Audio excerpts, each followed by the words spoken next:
I canceled your reservation for you." What? That's...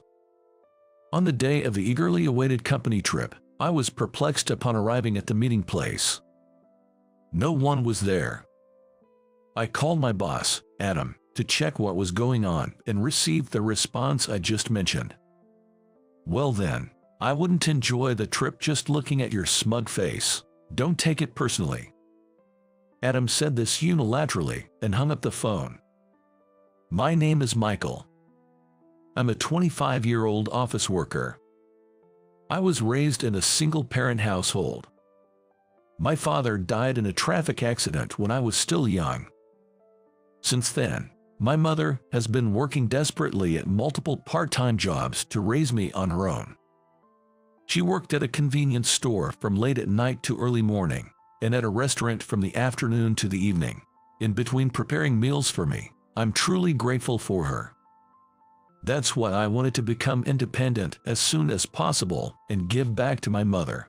So I joined Carter Trading Company immediately after graduating from high school without pursuing further education. Carter Trading Company, where I got a job, is a trading company, a subsidiary of a major electrical manufacturer.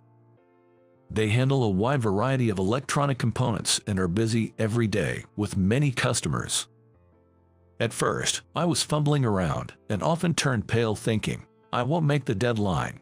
But now I've grown to the point where I can properly set preventative measures from plan A to C, and I no longer have the dishonor of missing deadlines. Furthermore, this term, I succeeded in developing a significant new business and am likely to receive the highest rating in personnel evaluations. My work is going well. All of this is thanks to the wonderful colleagues and bosses around me.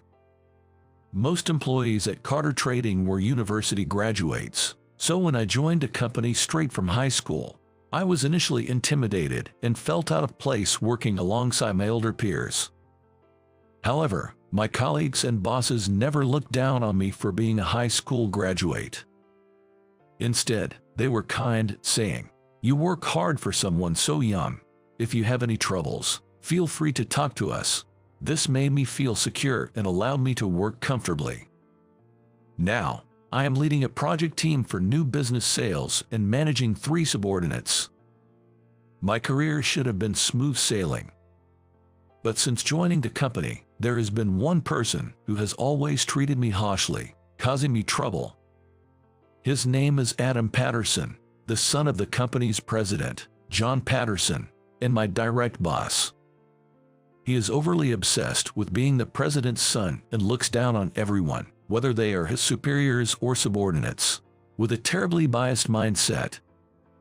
He always ridicules me as a high school graduate and an incompetent with low education, and takes a high-handed attitude, emphasizing how capable he is and that I should work for him.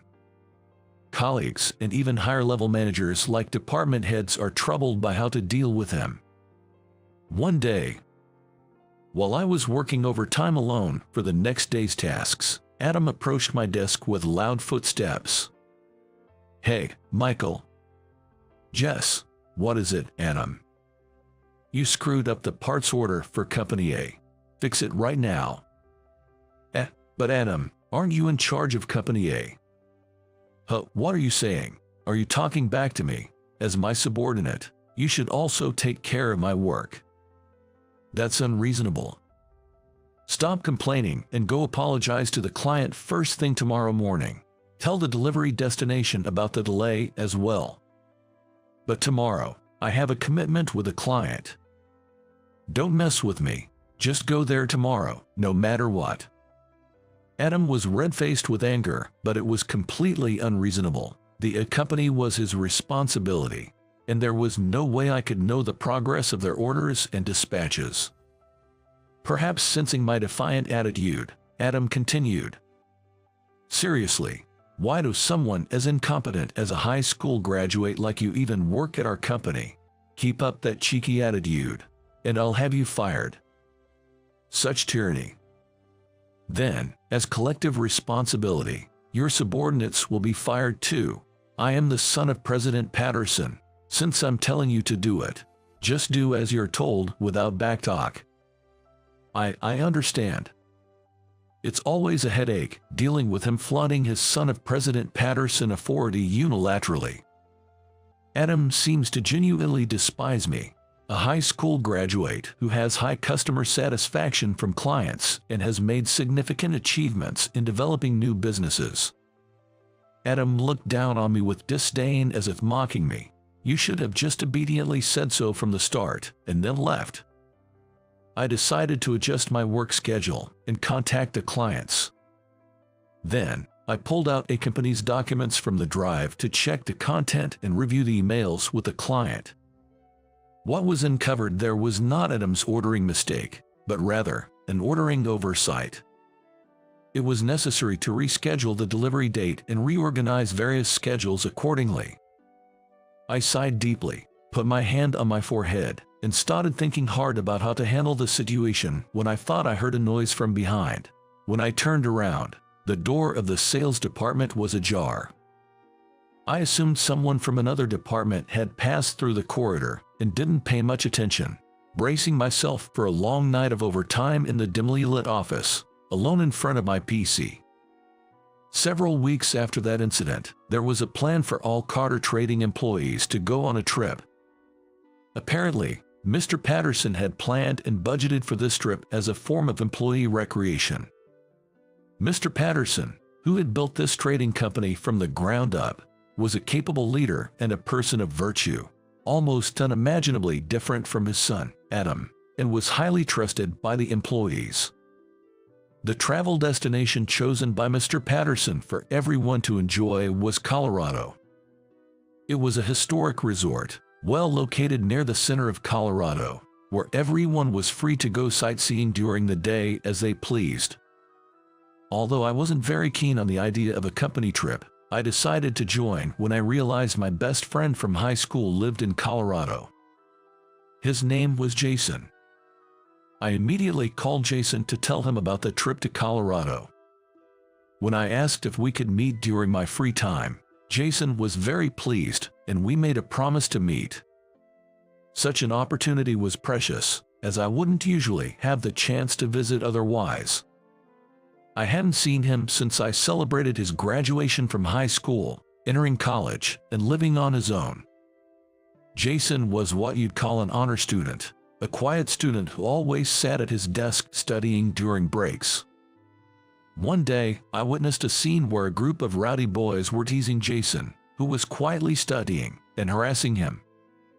"Hey, nerd boy, if you keep studying like that, your butt's gonna fuse with the chair. That's ridiculous. Just leave me alone. You're so boring. You don't play around because you're always studying, so you must have a lot of money, right? Give it to us. We'll use it for you." "Stop it." Jason was surrounded by 3 male students, his face tense. Without thinking, I twisted the arm of one of the students who was about to grab Jason and stepped in to help. "Hey, cut it out with the stupid stuff." Oh, Michael. No, it was just a joke. Don't get so mad. Even as a joke, it's in poor taste. Don't ever do it again." All right, I get it." Having been raised by a single mother and often teased about it, I had a bad look in my eyes and was frequently challenged to fights, but I always stood my ground and won, which made the rowdy guys fear me.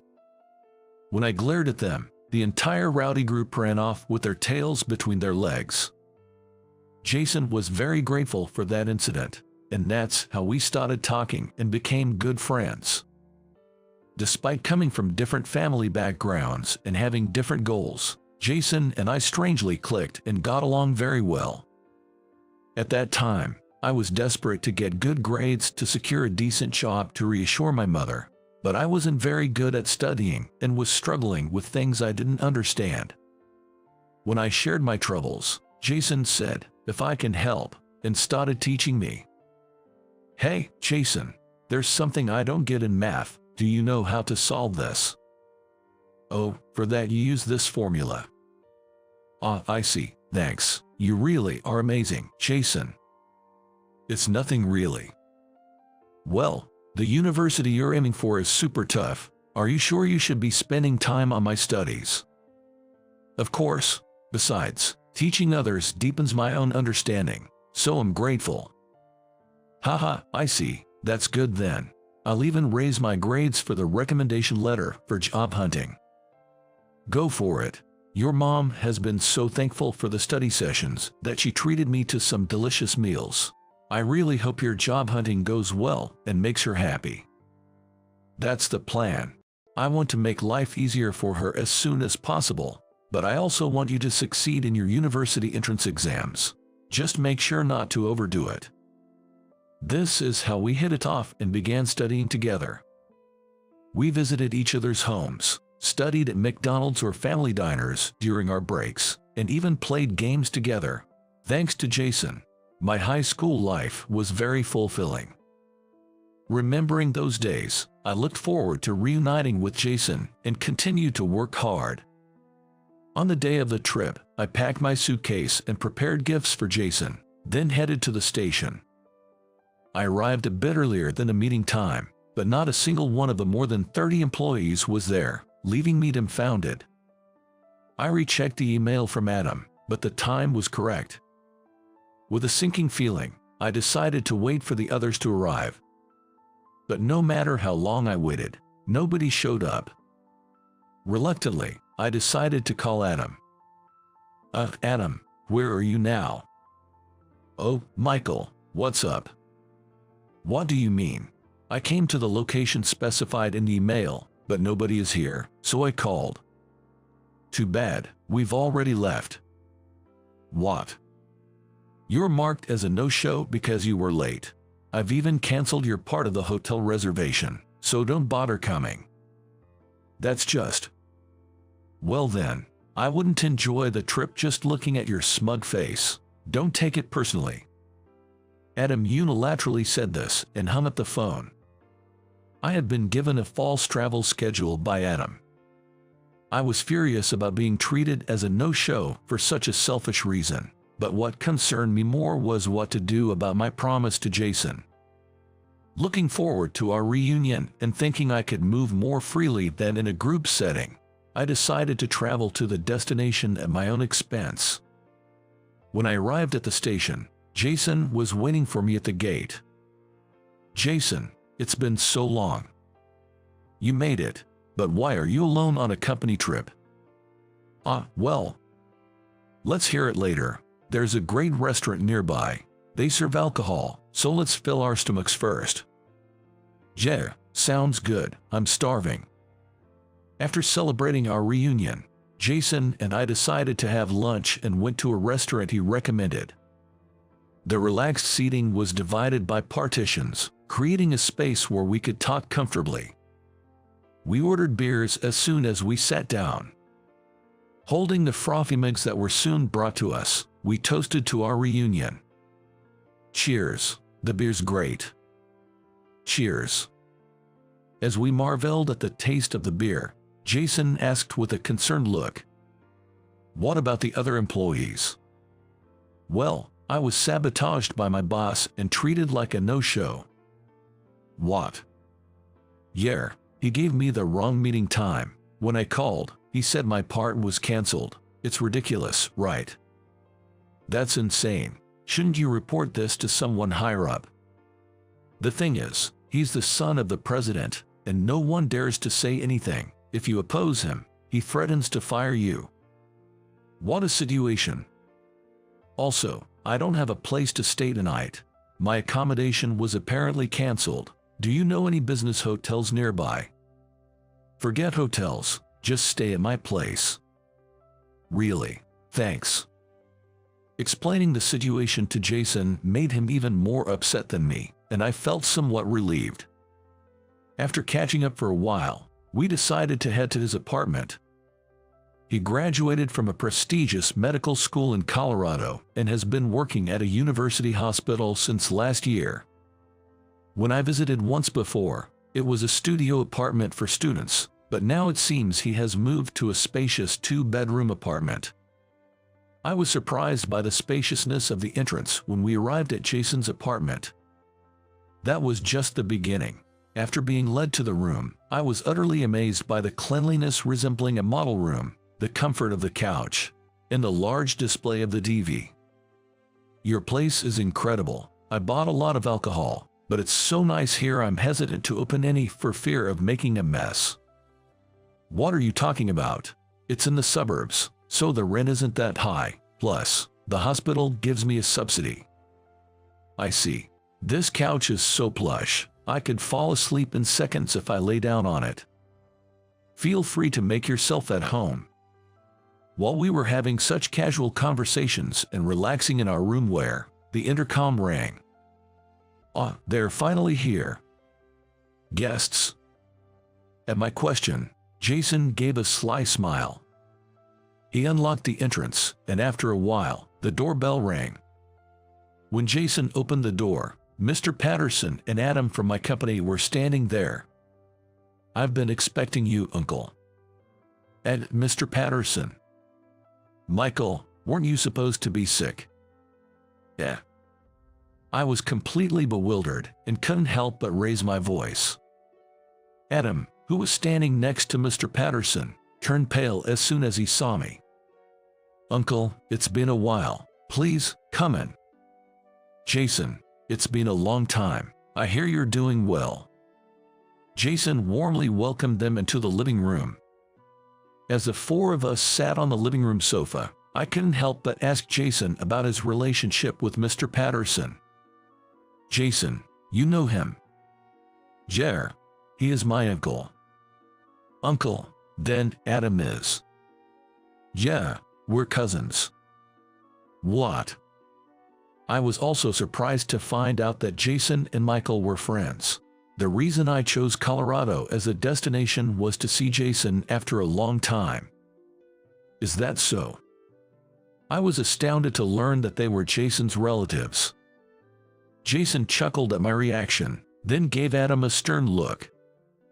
By the way, Adam, what's this about treating Michael as a no-show? I heard you gave him a false schedule and excluded him from the trip. Well, it must be some misunderstanding. Don't even try to deny it. I've heard everything from Michael. You said, I wouldn't enjoy the Colorado trip just looking at your smug face. I was speechless at how low that was. That was just a joke. I never thought he'd actually not come. Jason seemed unforgiving about what he heard from me and interrogated Adam with a severe look. Listening to Jason, Mr. Patterson suddenly looked furious and glared at Adam. You did that? No, Dad. What's your excuse then? It's Michael's fault. He's always so defiant towards me. You fool. I've heard all about your misconduct. Especially your treatment towards Michael was too much. I didn't mean to. I had hoped you would grow up and change your attitude, but instead, you're jealous of a competent employee and harassing him. This is inexcusable. You need to straighten up your attitude. You're fired. Adam, who was sternly reprimanded and fired on the spot, broke down in tears and begged for forgiveness from Mr. Patterson, but he was unmoved and eventually drove Adam out of the apartment. Afterwards, the three of us remaining Jason, Mr. Patterson, and I decided to share a drink together. Michael, I'm truly sorry for the trouble caused by my foolish son. No, it's okay. It's quite surprising to know that the two of you were acquainted. Uncle, Michael and I have been close since high school. He helped me out when I was just a studious kid getting picked on by delinquents. Is that so? Michael was not only good at studying, but he also joined your company because he wanted to ease his mother's burdens as soon as possible. He's serious, responsible, can't ignore someone in trouble, and is a genuinely kind and generous person. I see. I've actually been keeping an eye on you as well.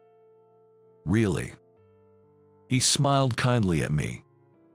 You're diligent in your studies, trusted by our clients, and even the presidents of partner companies speak highly of you. Thank you for your hard work. That's an honor. I've also seen you working hard late into the night, on multiple occasions. Really? I'm getting on in years. I've been thinking it's about time to groom a successor and consider a transition. Is that so? Michael, I would like you to consider taking over as the next president. What? Of course, I don't mean right away. As you've seen, my son turned out to be quite the disappointment. I want the company to be in the hands of someone who can build trust with our clients, someone like you. I was so astonished by his words that I couldn't find my voice. Jason then teased me. Good luck, Mr. Future President. Hey, Jason. Don't worry, you can do it. With Jason's encouragement, I accepted his offer. As the appointed next president, I committed even more diligently to my work, aiming to quickly become a trusted leader and create a more accommodating work environment